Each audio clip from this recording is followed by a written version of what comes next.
Hello and welcome to Network. My name is Sphumelele Zondi with your technology and social media news. If you want to be a part of this tech conversation, then you must hashtag SABC Network. You can also find us on SABC Network on Facebook, Twitter and Instagram. News Network at SABC.co.za and email. Here's what's coming up in the program. People who struggle to get car finance through traditional routes now have an online alternative. A group of VET students has started an online marketplace where students can sell books to other students as well. And our discussion is about the International Data Corporation's predictions for 2018. IDC Africa head George Kalabaila is in studio for that one. Hello and thank you for being a part of our network, George. Thank you, and happy to be here. All right. So how often do you get these predictions right? Look, as you know, prediction is not an exact science. So sometimes we do get the timing wrong, but you'll be happy to know that last year we got our predictions almost 90% correct. So right. We're really on the ball. All right, so you're on the right track. We'll have a deeper discussion about that later in the program. But first, let's start with your technology and social media news.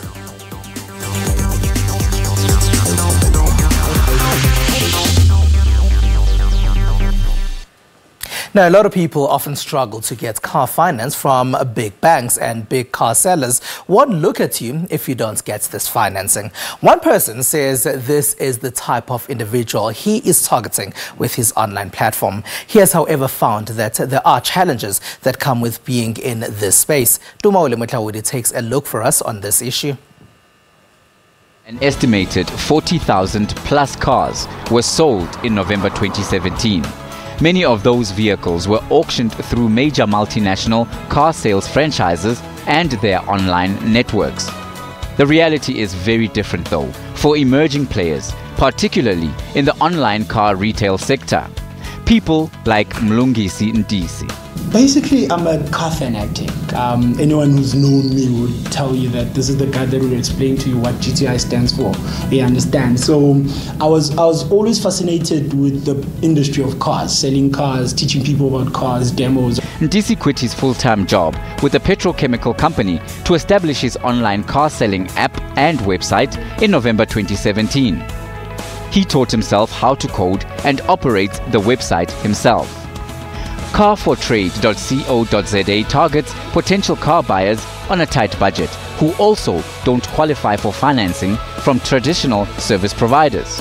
But Ndisi's dream startup was soon in for a rude awakening. In this country, it's very hard to compete with these big multinational corporations. And then now, same thing with me. I do not have a bank account with a certain bank and I do not qualify to get a vehicle, but I see a vehicle that I can actually buy. So it just started from there. And I said, listen, I want to take a stand against this. I want to make the small person that is starting their own business somewhere and the small person that's just started getting a decent job with a payslip to marry each other. Experts say that means newcomers in the sector should think outside the box to attract advertisers and potential investors. Well, I think the sad thing is there do exist exclusive trade agreements behind closed doors where a lot of companies will be selling our website and you're not allowed to list this vehicle on another website. And it was the model that Groupon had, for example, and you tend to find that Groupon's no longer in South Africa. The reality is that methods like this that stifle competition within the South African market are really going to hurt the industry as a whole over a long period of time. One of Ndisi's first clients was Makawe Mtembu, a car dealer from Johannesburg's East Rand. Mtembu credits Ndisi's platform for boosting his business's appeal and image. What he came with was sort of designed for us. You understand? In the sense that we're a small business and we need that exposure, which is sort of created for us. You know, when it comes to the bigger dealerships, they tend to take over more when it comes to these bigger websites where you advertise cars. So we tend to be more on the back, but we tend to pay a lot of money, the same as they pay. Without a wider revenue net for now, Ndisi has no choice but to dip into his life savings to keep his dream alive. This as he waits for responses to applications for financial support from government departments, state-sponsored initiatives and youth development agencies. A group of Wits students say it's often a struggle to find cheap books. That's why they've decided to create an app that allows students at different universities to sell and buy books from each other. Hi, I'm Boitumelo Nonyani, a fourth-year accounting science student at Wits. I am the CEO of CQ Pty Ltd.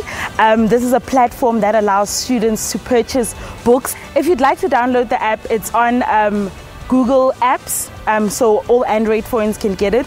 We're still working on the iOS for Apple, so Apple users, you're going to have to wait a couple of months, about 3 or 2 months, but we'll be working on it to get Apple users on it. We decided to start the app because students were struggling to find affordable books, and some students were finding it difficult to find people that are willing to buy their books because they are on vendors on campuses. But we saw the gap in that students somehow get exploited in the sense that they want affordable books because the education is so pricey. They want affordable books, and that will help them get through the year. So we thought we'd bridge the gap, would be the middleman between the students that need books and those that are willing to sell books for extra cash, or those that want to give away their books to students that need it.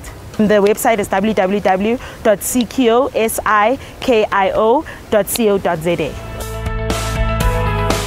All right, so that's Online Spaces, creating new opportunities there for students. Now, My Asha is a new South African app that allows you to view restaurant menus and order from the comforts of your home. Some restaurants have already started to give it to their customers. Producer Sangdile Hlangani went to one of the restaurants in Johannesburg to find out how it actually works.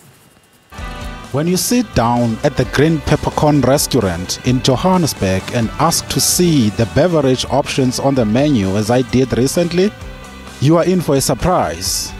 Instead of a traditional leather-bound menu, I was handed an iPad. A digital menu app called My Asha guided me to search for wine by grape variety and climate zone.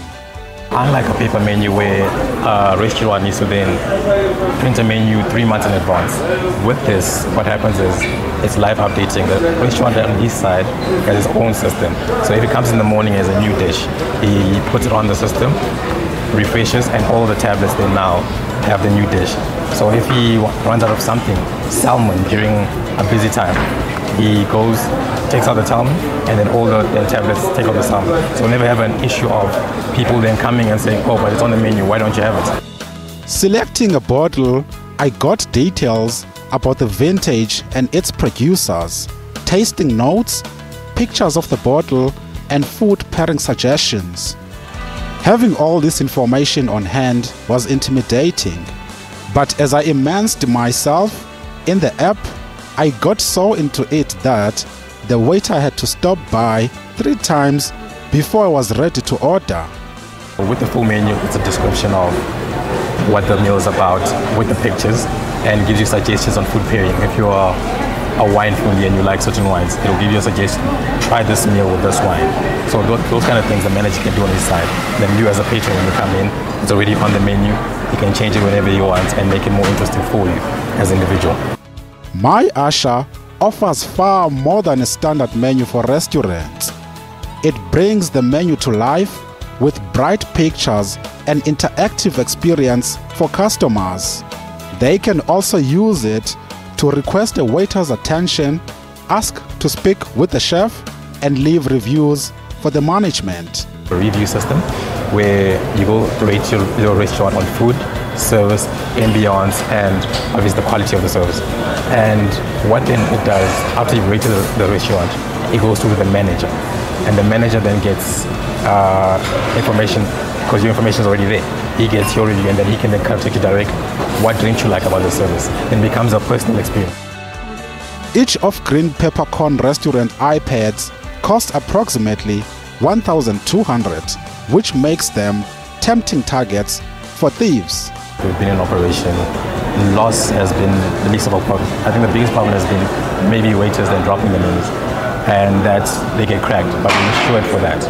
And as a result, that's why in the areas that we work around are within centers where it's fine dining spaces, and within those centers there's already security around the area. So there isn't really a threat of people stealing them as such. And the kind of LSM that you're dealing with are not necessarily people that go into places to steal. While paper menus, which have been around for centuries, still dominates the restaurant world, a growing number of restaurants are singing the praises of tablets to better serve their customers. It is the SABC Network on Facebook, Twitter and Instagram. After the break, we chat about 2018 tech predictions. George Kalabaila from the International Data Corporation is in studio for that one. Stay with us.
It is the SABC Network on Facebook, Twitter and Instagram. News Network at sabc.co.za on email. Thank you very much for staying with us. Now, the International Data Corporation has revealed that PC sales reached their first positive growth for the first time in 6 years in 2017. The IDC does tech trends forecasts every year. They're yet to publicly reveal Africa trends for this year, but to tell us about them is George Kalabaila from the International Data Corporation. Hello, and thank you for being a part of our network. Thank you. Happy to be here. All right. So you were telling us that last year you got them 90% right. Yeah. Can you tell us about the science that goes into doing those predictions? Yeah.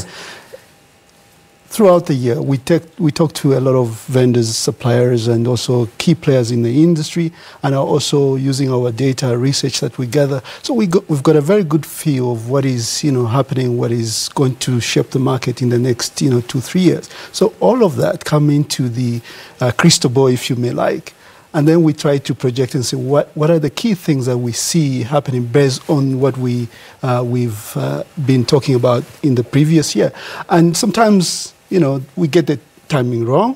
Maybe we're ahead of the curve.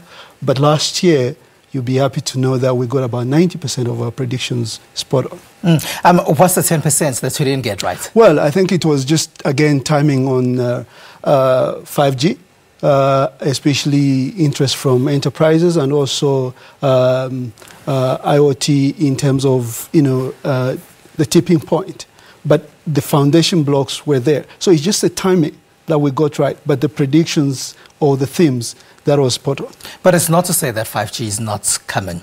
It is coming, and that's why this year we've gone a step further, saying that we'll start seeing a lot. I think we've started the journey towards 5G, but this year it will be more for PR value, especially from the big players. We've already had MTN, Vodacom all making noise.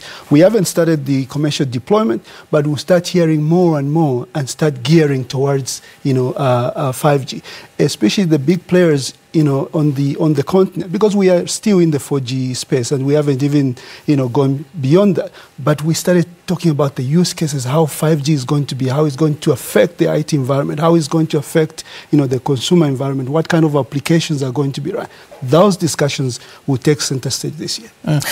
This year, there was also a slight difference in how you did your predictions. You grouped them. Yeah.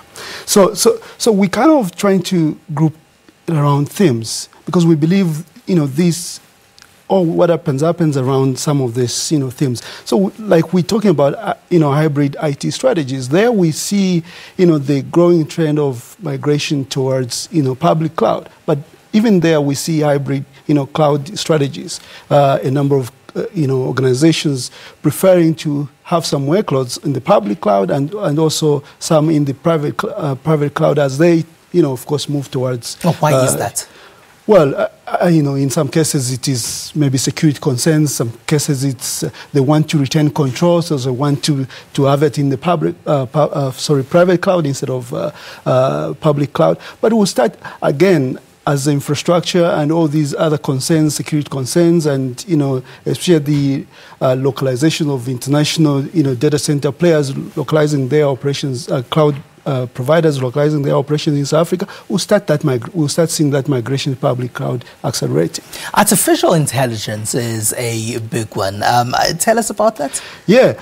Artificial intelligence is quite interesting. If you group artificial intelligence with machine learning and cognitive, computing, we believe that will be quite, a big trend starting, especially, this year going towards 2020. But I think again, it will start in some specific verticals, like especially customer-facing, verticals like retail, like banking and finance, really to help these organizations optimize, and especially using also customer analytics, optimize the customer experience and the service that they give, understand the customer better, and be able to harness the real, actionable insights that they can then use to, serve the customer better and also deliver value within their own, environment. So artificial intelligence will be a very, very important thing, and it will be actually part of the competitive advantage to those who harness the power of artificial intelligence. If you're not talking to people in the industry, if you're talking to an ordinary person on the streets, artificial intelligence you're talking about here is not the way you would see it in a movie from the 1990s. It's not a robot taking over some human features. Yeah, and I think that's why we're talking about artificial intelligence coupled with machine learning as well as cognitive systems. So it is using artificial intelligence to run through the big data, the data, and the processes that these organizations run, so that they can identify some of the key things or the key actions that they should be taking to improve the user experience and stuff like that. So I mean, it's not really from these science movies and stuff like that, but I think it is about using systems or algorithms to learn the next best action. All right. Quickly, blockchain is another big one. Yeah, blockchain. Again, blockchain, I think, is at such stage where it is, just coming out of the just over the hype cycle. But I think we will see a lot happening with blockchain, especially also with IoT. Especially, blockchain is a distributed digital ledger, which helps to, integrate these disparate industries. So there are a couple of industries where we see blockchain, I think, becoming more, important in fintech, in finance, supply chain, and also in around IoT. So that will start seeing that conversation and some key decisions taking place. George, is there a place you can read up on these? Yes, of course. And you can read that in a number of resources. But I think from IDC perspective, we'll be publishing this. Yeah. And on the 13th of February, we'll be hosting an industry event where we'll be breaking this down in more detail. All right, sure. So we will go to IDC online platforms to find out a bit more about your 2018 tech predictions. It is SABC Network on Facebook, Twitter, and Instagram. We'll be back right after this.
What is environmental health? In Section 24 of the Constitution, the environmental right has a second part, which is to encourage people to be active citizens and gives us the right to participate in politics and organize and raise awareness so that the environmental right can be guaranteed.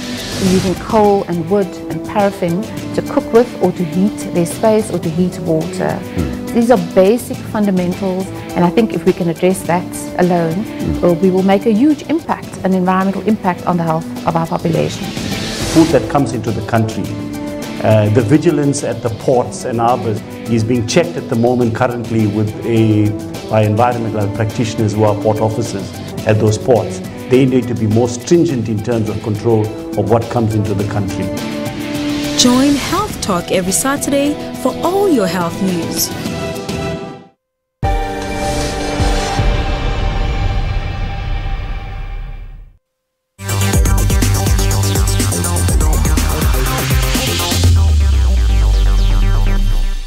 Please send us your emails. It is info at SABC. It's news network rather at SABC.co.za. News network at SABC.co.za. You can also find us on SABC Network now. That's on Facebook, Twitter, and Instagram. A robot exhibition has triggered a debate on the future of human labor in Japan, and the iPhone battery saga continues. These are some of the stories that made tech headlines in the last week.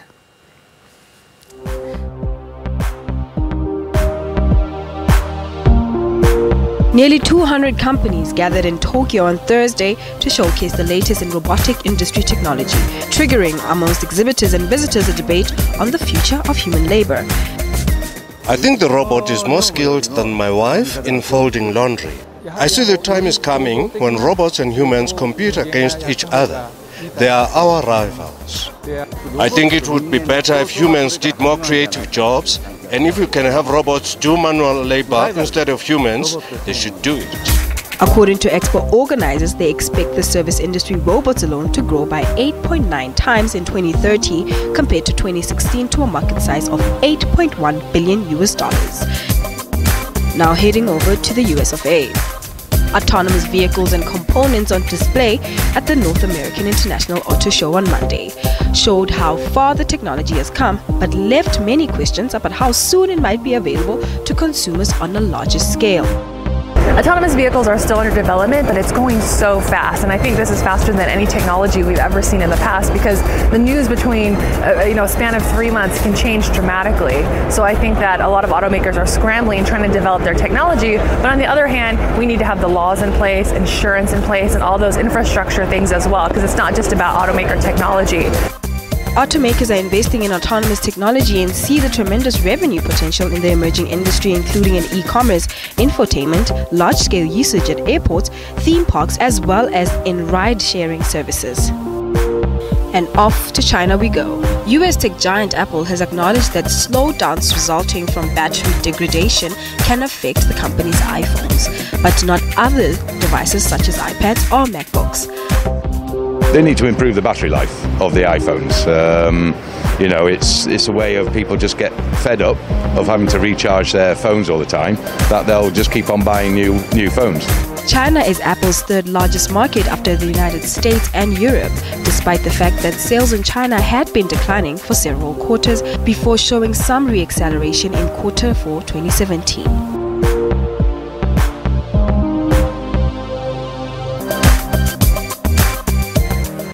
And this week, our Twitter poll has been asking if you have ever bought anything from online stores. Now, 29% of respondents say yes. The vast majority is 52% who say no. In last place is 5% of the people who say they've tried but had bad experiences there. Then there are 14% of respondents who say they've only thought about it but haven't given it a go just yet. And that's all we have for you. Find us on SABC Network. That's on Facebook, Twitter, and Instagram. It's News Network at sabc.co.za. On email, we leave you with the visuals from an auto show held in China. From me and the rest of the network team, have a good one. Bye-bye.